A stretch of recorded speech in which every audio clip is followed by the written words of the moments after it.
Suella Braverman, the Prime Minister has sacked the US Ambassador Peter Mandelson, but should he have appointed him in the first place? And do you have concerns about the Prime Minister's judgment in doing that?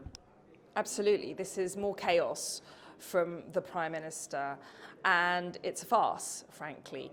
Peter Mandelson should never have been appointed to this role in the first place. Proper checks obviously didn't take place, and the Prime Minister's judgment has been found to be severely lacking. This has humiliated not just the Prime Minister, but more importantly, the United Kingdom. We've now lost our main man in Washington at a critical time of global insecurity right before the state visit. It's embarrassing for the United Kingdom as a whole, and I'm ashamed to have Keir Starmer as our Prime Minister right now. And terrible news with the murder of Conservative campaigner Charlie Kirk in the States. What's your reaction to that, and how concerned are you about where we are as a society, not just in America, but over here as well? Well, it's heartbreaking. And this tragedy is a very human tragedy. He was a young man, he had a young family, and my thoughts go to his family and friends who must be in unspeakable pain right now. Charlie Kirk was simply freely expressing his political views, and for that he lost his life.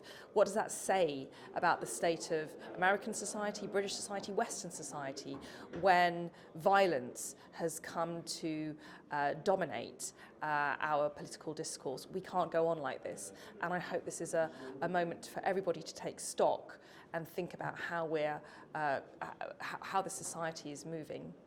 You personally have been on the receiving end of some pretty horrible abuse, haven't you? Are you now more frightened about the safety of public figures, and can anything be done to protect you in a free society, as you say? Listen, I think Charlie was a very brave patriot. He put his head above the parapet, he exposed himself, he encouraged free debate and exchange of ideas. Many of us in public life do the same thing. And I think, we've seen in this country tragic examples of politicians being murdered merely because simply because they were politicians and for their political views, whether it's on the left or the right. I think it is becoming a more fraught environment for people to speak, but we mustn't give in. These are bullying tactics, these are scare tactics, and those of us who want to speak the truth, who want to speak for the voiceless, who want to speak for fairness and for love of our country, we must continue speaking up and standing up. And you're here today talking about why, in your view, Britain must withdraw from the ECHR. But you're a Conservative MP. Kemi Badenoch has already commissioned a report, an investigation into this, due to report back this autumn. Why are you jumping the gun with this? Aren't you going to annoy her? Well, I've been ahead of the curve for some time. I was the first Conservative minister to publicly declare that the UK should leave the ECHR because I saw this problem years ago and I figured out the solution very early on, and I was honest about it. And at the time, 3 years ago, when I talked about it publicly that the UK should leave the ECHR, I was slapped down for doing so, and I was criticised by some Conservative colleagues. Many of those colleagues have now changed their mind, which I really welcome. But what I'm concerned about is that we actually have the credibility and authenticity to deliver this. We've made lots of promises in the past as a Conservative Party. We've not delivered them, and people don't trust us. I think we need to be careful and mindful of the scepticism that people have towards the Conservative Party right now. We need to, if the party is going to commit to leaving the ECHR, it needs to do so in a full-throated, wholehearted, no exceptions way, and it must be credible. We mustn't end up in the same scenario as we did with leaving the EU, where half of the party was against leaving the EU and caused many, many problems for the leadership who wanted to deliver on that pledge. We must avoid that this time. Using the internet without a VPN, a virtual private network, is a bit like taking to the road without car insurance. All it takes is one unlucky moment to cost you a lot of cash. This video's sponsor is Private Internet Access. They are the VPN to help keep you safe. Click the link in the description below to find out why over 30 million people have downloaded PIA to protect themselves online. A virtual private network is an app that hides your IP address and helps keep your data private. When you're browsing the internet at home, you give up a large amount of data to businesses, to shops, and indeed to social media giants too.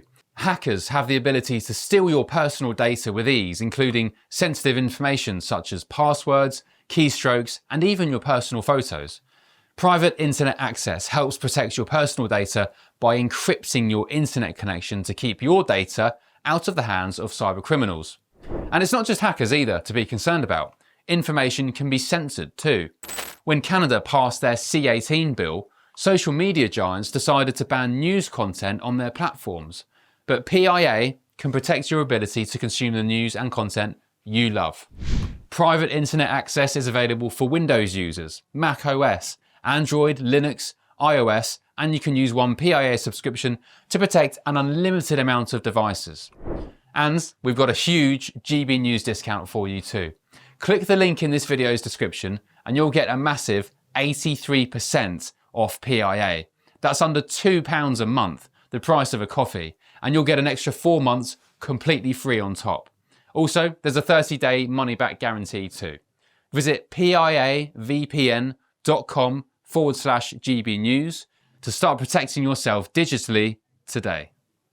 Boris Johnson told me last week that he thought the Rwanda plan was the answer, in fact, for stopping the boats. Countries like Sweden, like Denmark, like Greece are getting illegal migration down very, very dramatically without leaving the ECHR. Why do you think it is necessary? And you spoke about what it could do as well as potentially stopping the boats in terms of veterans, etc. Can you talk about that? Well, I would challenge the view that other countries are succeeding in the EU on combating illegal migration.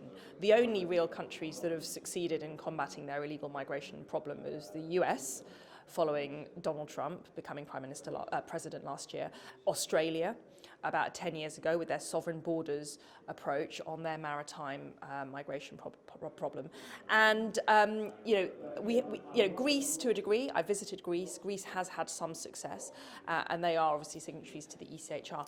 But the problem in the UK is we have the ECHR plus the Human Rights Act plus a very activist judiciary. And that combination has stymied policymaking when it comes to border control. We have a unique set of circumstances here. So leaving the ECHR is part of the solution to stopping the boats. It's not the whole of the solution. Okay. And also, you are here with Richard Tice, the leader of Reform, and two Conservative lords. You've previously ruled out joining Reform, but would you really say that you never would, because you seem to have so much in common with them? Well, listen, I'm very grateful that Richard took his time to speak at this event today and that Reform UK is backing the policy plan that I've set out. I think it shows that we can create cross-party support for this. There are actually some members of the Labour Party who've indicated some support for this paper. I want this to be a cross-party issue. No, I'm not defecting. Suella Braverman, thank you very much for talking to us today on GB News. Thank you.